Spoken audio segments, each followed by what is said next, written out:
நேற்றைய தினம் ஒன்றிய உள்துறை அமைச்சர் மாண்புமிகு அமித்ஷா அவர்கள் மதுரையில் பேசிய பேச்சுக்களை நீங்கள் அறிவீர்கள். இந்திய நாட்டினுடைய உள்துறை அமைச்சர் என்ற தகுதியை மறந்து அவர் பேசியிருக்கின்ற பேச்சுக்களின் மொத்த தொகுப்பையும் சுருக்கி சொல்வதானால் அப்பட்டமான பொய், அருவருப்பான வஞ்சகம், பிளவு நோக்கம் கொண்ட சூதுரை, இந்த மூன்றை தவிர அவருடைய பேச்சில் வேறு எதுவும் என்னால் கண்டுபிடிக்க முடியவில்லை. ஒரு நாட்டினுடைய உள்துறை அமைச்சர் ஒரு மாநிலத்திற்கு வருகிற போது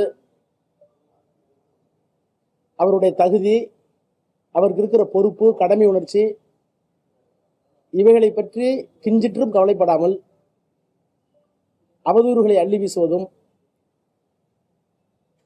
மாற்றுக் கட்சி அரசாங்கம் அந்த மாநிலத்தில் நடந்தால் ஆதாரமில்லாத குற்றச்சாட்டுகளை சொல்வதும், மதவாத பிளவை வேண்டுமென்றே உண்டாக்கி அமைதியாக இருக்கிற ஒரு மாநிலத்தில் சட்ட ஒழுங்கு பிரச்சனையை, கலவரத்தை தூண்டி அதன் மூலம் அரசியல் ஆதாயம் கிடைக்குமா, அறுவடை செய்யலாமா என்கின்ற அருவருப்பான உணர்ச்சியும் அவருடைய பேச்சில் வெளிப்பட்டிருக்கிறது.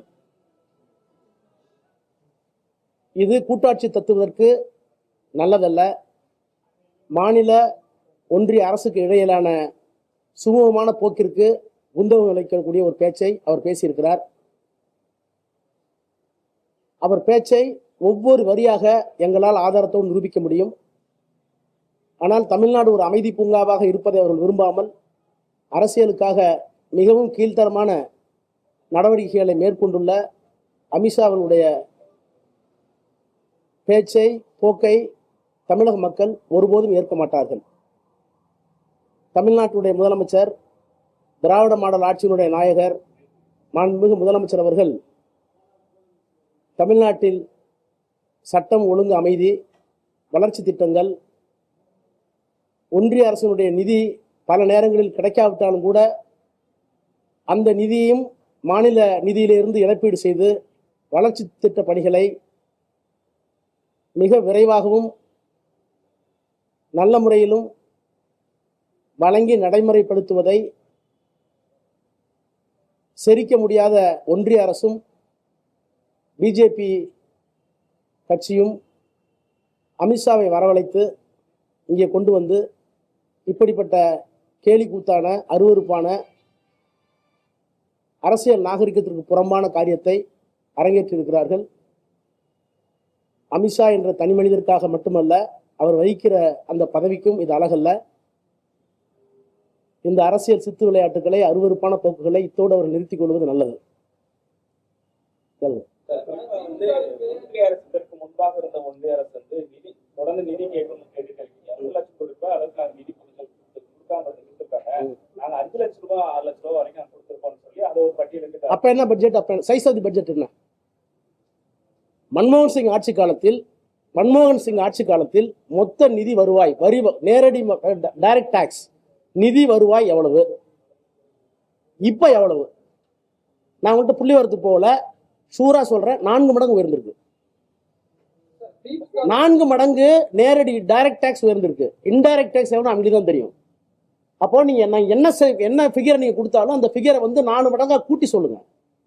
நான் ரயில்வே மினிஸ்டர்ட்டி கேட்டிருக்கேன் பார்லிமெண்ட்ல. நாங்கள் தமிழ்நாட்டுக்கு இவ்வளோ திட்டம் கொடுத்துட்டோம், மன்மோகன் சிங்கத்தை இவ்வளோ தான் கொடுத்தாங்கன்னு நான் எடுத்து காமிச்சேன்.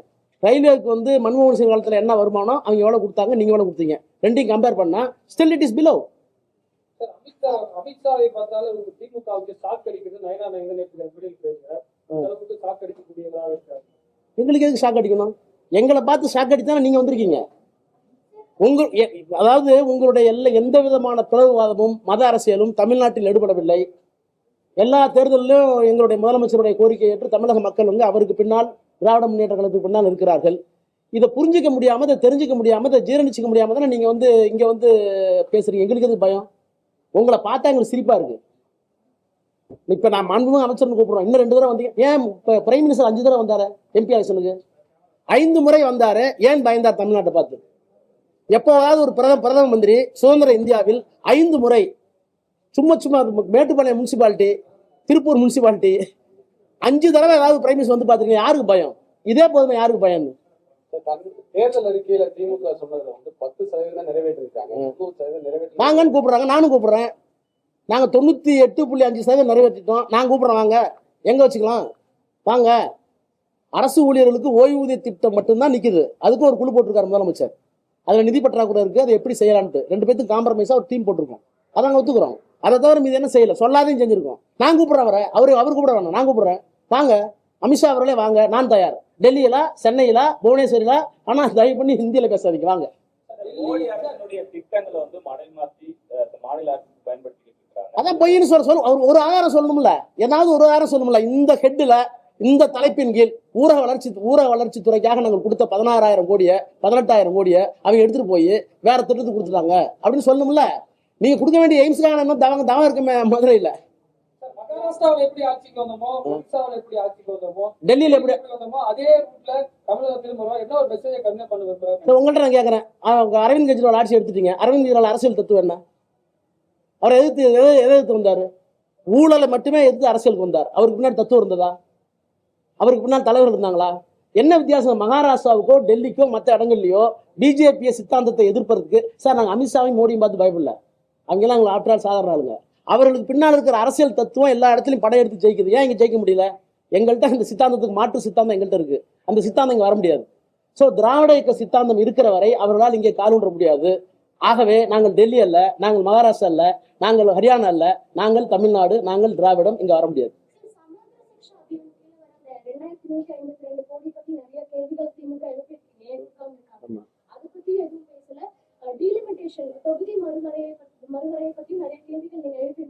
நீங்க கேட்டீங்களா? உண்மையாதான் கேட்கிறோம். அதுதான் எடுத்தோன்னு சொன்னேன். 3 தான். அப்பட்டமான பொய், அருவருப்பான வஞ்சகம், பிளவுபடுத்தும் சூது. அப்பட்டமான பொய், வஞ்சகம். என்ன? ஏன் டீலிமிட்டேஷன் பேச மாட்டேங்கிறீங்க? பார்லிமெண்ட்ல நாங்கள் கேட்கிறோம். எந்த அடிப்படையில் டீலிமிட்டேஷன் வருது? இல்லை, எங்களுக்கு அந்த மாதிரி எண்ணமே இல்லை என்று சொன்னால் ஏன் 880 சீட்டை வச்சு பார்லிமெண்ட்டை கட்டினீங்க? ஏன் இந்த கட்டடத்தை திறக்கும் போது பிரதமர் மாதிரி டீலிமிட்டேஷன் வந்துச்சுனாக்கா 800க்கு மேல எம்பிகள் வருவார்கள், அதற்காக தான் நான் கட்டினேன் அப்படின்னு சொன்னது உண்மையா பொய்யா? அமித்ஷா சொன்னாரா இல்லையா? அப்போ உங்க நோக்கம் டீலிமிட்டேஷன் வந்ததுக்கு பிறகு 800க்கும் மேற்பட்ட எம்பிகள் வந்துருவாங்க. எந்த அடிப்படையில? மக்கள் தொகை அடிப்படையில. அது தமிழ்நாட்டை வஞ்சிக்கும், அது தென்னகத்தை வஞ்சிக்கும். இன்னும் சொல்ல போனால் தென் மாநிலங்கள் இல்லாமலேயே எந்த ஒரு மசோதாவையும் எந்த ஒரு அரசியல் சட்ட திருத்தத்தையும் அவர்களால் கொண்டு வர முடியும் என்பதுதான் அங்களுக்கு உள்ள இருக்க சூது. அந்த சூதியை முறியடிச்சிருக்கிற ஒரே தலைவர் எங்களுடைய மாண்பு முத்துவேல் கருணாநிதி ஸ்டாலின் என்கிற மாமனிதர் தான். இதை டெல்லி வரைக்கும் ஒப்புக்கிறாங்க. நீங்க மட்டும் இல்லைன்னா நேரம் டீலிமிட்டேஷன் முடிச்சிருப்பாங்கிறாங்க. பேச மாட்டாரு, அவர் பேச மாட்டாரு.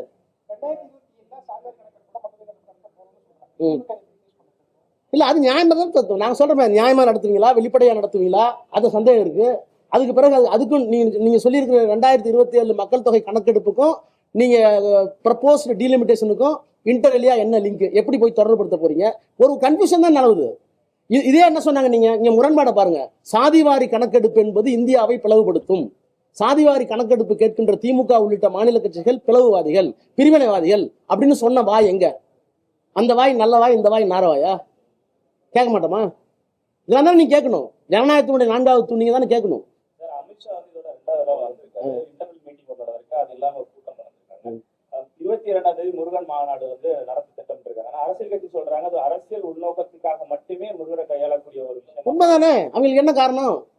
நீங்க இந்து அறநிலைய சொல்லி சார்பா இங்க ஒரு முருகன் மாநாடு நடத்துனாங்க. அதுல எல்லாருமே இந்துத்துவாதிகள் உட்பட யாரும் எங்களுக்கு ஒன்றும் பாரபட்சம் இல்லை. அந்த துறை அந்த கொள்கையில எங்களுக்கு ஏற்புடையதா இல்லையாங்கிறது வேற விஷயம். ஆனா இங்க ஒரு ஸ்ட்ரக்சர் இருக்கு. இந்து மதம், அதற்கான கோயில் எல்லாம் இருக்கு. அந்த கோயில்களை பராமரிக்கணும், சொத்துக்களை பராமரிக்கணும், அதை முன்னேற்றுங்கிறதுக்காக ஒரு துறை இருக்கு. அந்த துறை நடத்துறாங்க. நீங்க எதுக்கு நடத்துறீங்க? நான் சொல்றேன், இவங்க நடத்துறதே இந்து மத ஒற்றுமைக்காகவோ அல்லது முருகனுக்காகவோ இல்லை. இங்க மதவாதத்தை ஏற்படுத்தணும், பிளவு சக்தியை கொண்டு வரணும், இஸ்லாமியர்களுக்கு எதிராக, கிறிஸ்தவர்களுக்கு எதிராக, சிறுபான்மை மக்களுக்கு எதிராக தூண்டிவிட்டு அந்த தூண்டுதல் உணர்ச்சியில அரசியல் ஆதாயத்தை நினைக்கிறாங்க. அது மதுரை மக்களே விரும்பவில்லை. இது அவர்களுக்கே தெரியும். 1000 ஆண்டு பழமை தற்போது மதவாதத்தை பிளவுபடுத்தும் சக்தியாக. ஏங்க, அதுக்கு 4000 வருஷம் இருக்குங்க. அதுக்கு நீங்க இவ்வளவு கேக்குறீங்களே, தமிழுங்கிறாரு, தமிழுக்கு ஒண்ணுமே செய்யலங்கிறாரு. ஏன் கீழடி திரும்ப ரிஜெக்ட் பண்ணிட்டு இருக்கீங்க? கீழடி ஆய்வை ஆர்கியாலஜிக்கல் சர்வே ஆஃப் இந்தியா இருக்குல்ல, தொல்லியல் துறை, அந்த தொல்லியல் துறைக்கு நாங்கள் அனுப்பியிருக்கோம். அதே மாதிரி இரும்பை கண்டுபிடிச்சி 5 வருஷம் 5500 வருஷம் ஆயிடுச்சு. இங்கே தான் கண்டுபிடிச்சோம், இங்கே நாங்கள் தான் புழக்கத்தில் கொண்டு போனோம். இந்த ரெண்டையும் நீங்கள் அங்கீகரிச்சிங்களா? அந்த அந்த அந்த அலுவலர் நம்ம அவர் பேர் என்ன, நல்ல அமர்நாத். அமர்நாத் அவரை வந்து 3 தடவை மாற்றி மாற்றி அடிக்கிறீங்களே. அஸ்ஸாமுக்கு ஏன் அஸ்ஸாம் கூப்பிடுறீங்க? அவர் கொடுத்த அறிக்கையில் தப்பு இருக்குன்னு சொல்றீங்கல்ல. அவர் கொடுத்த அறிக்கையில் தவறு இருந்தால் அந்த அறிக்கையை கொடுத்தவர் தானே கூப்பிட்டு இந்த இடத்துல தப்பு இருக்கு, உங்களுடைய பதில் என்னன்னு கேட்கணும். அதான் நேச்சுரல் ஜஸ்டிஸ். நான் ஒரு அறிக்கை கொடுத்தேன்னா அந்த அறிக்கையில வந்து ஒன்றிய அரசு வந்து தப்பு கண்டுபிடிச்சதுன்னா நீங்க கொடுத்துக்கிற அறிக்கையில தப்பு இருக்குன்னு அவரை தானே கேட்கணும். அவருக்கு ஒரு வாய்ப்பு கொடுத்தீங்களா? என்ன கேளுங்கன்னு சொல்றாரு, சொல்ல மாட்டேங்க, கேட்க மாட்டேங்கிறீங்களா? லேசா திருப்பி விட்றீங்க அப்படின்னு போஸ்ட் வாசிமா திருப்பி விட்றீங்களா? காலதாமதம் என்ன அர்த்தம்? இதெல்லாம் தமிழர்களுக்கு, தமிழருடைய பண்பாட்டுக்கு, தமிழ்நாட்டின் நாகரிகத்திற்கு, தமிழ் கலாச்சாரத்திற்கு, திராவிடத்திற்கு எதிரானவர்கள் என்பதை திரும்ப திரும்ப அவர்களை அறிந்தோ அறியாமலோ அப்பட்டமாக வெளிக்காட்டிக் கொள்கிறார்கள். இதற்கான அறுவடையை, தண்டனையை 2026 தேர்தலில் அவர்கள் நிச்சயமாக சந்திப்பார்.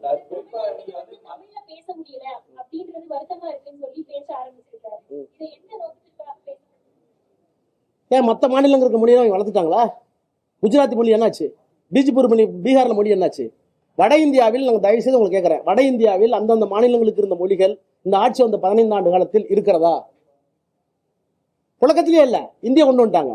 அடுத்த கட்டத்து எங்க போவாங்கன்னா சமஸ்கிருதத்துக்கு போவாங்க, சரஸ்வதி நாகரத்துக்கு போவாங்க. இல்லாத சரஸ்வதி நாகரத்துக்கு எவ்வளவு பணம்? இவங்களே 200 கோடி, பக்கத்தில் இருக்க மாநிலங்கள் எல்லாம் 200 கோடி. எங்க இருக்கு சரஸ்வதி நதி?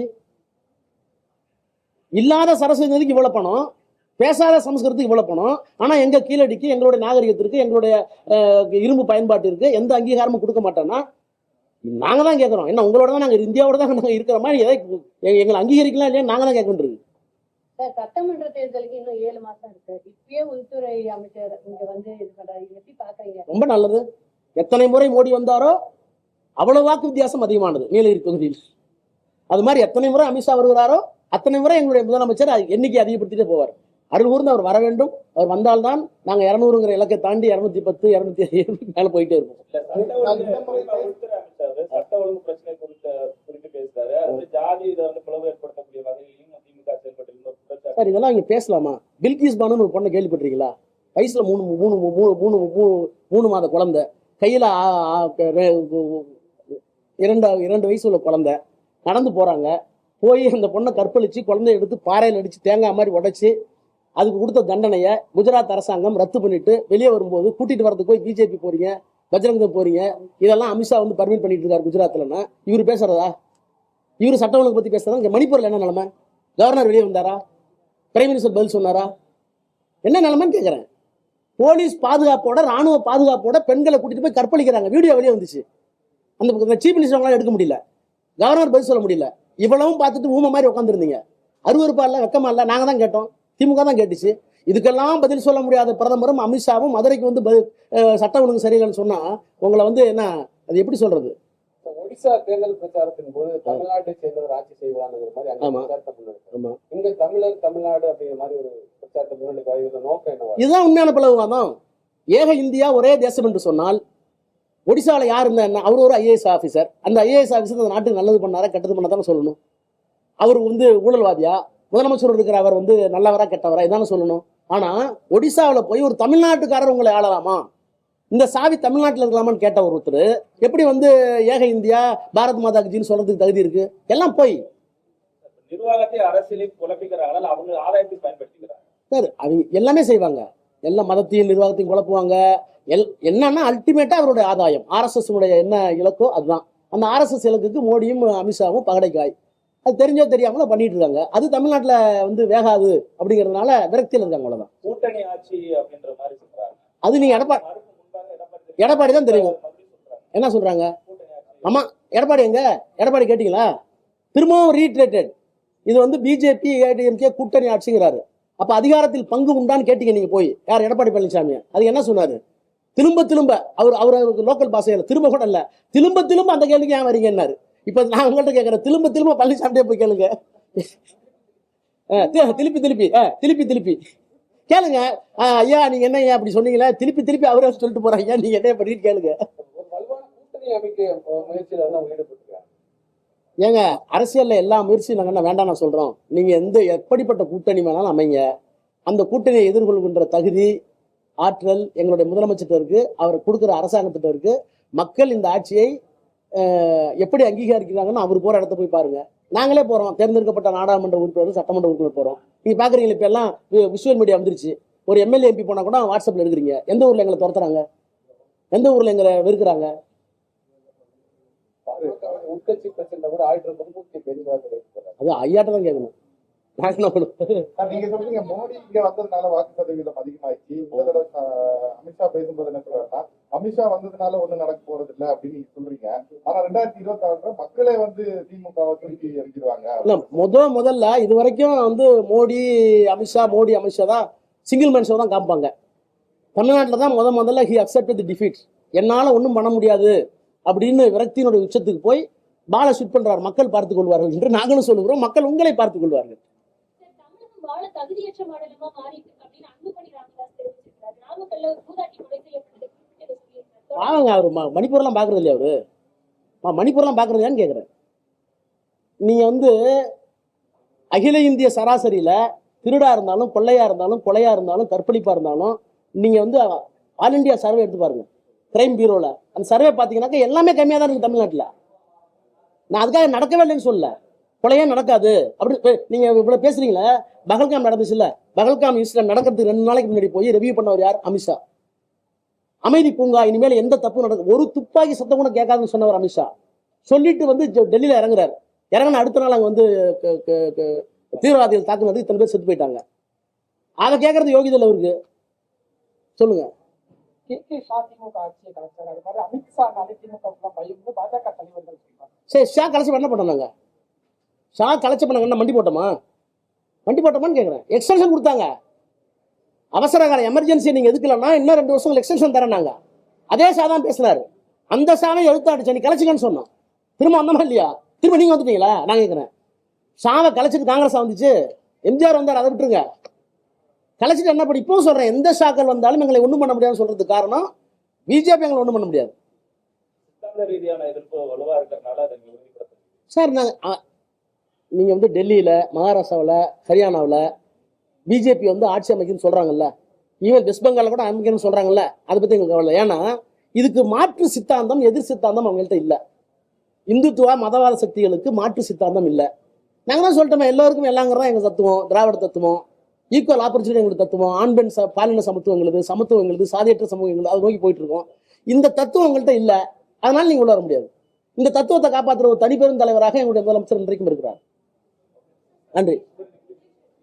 அப்படி இல்ல, அதாவது நீங்க அமித்ஷா ஹிந்தியில பேசினாதான் கீழே ஸ்க்ரோல் ஓடுது. அது மாதிரி நான் தமிழ்ல பேசினாதான் கீழே ஸ்க்ரோல். நீ ட்ரை பண்ணுங்க, நான் சொல்லக்கூடாது.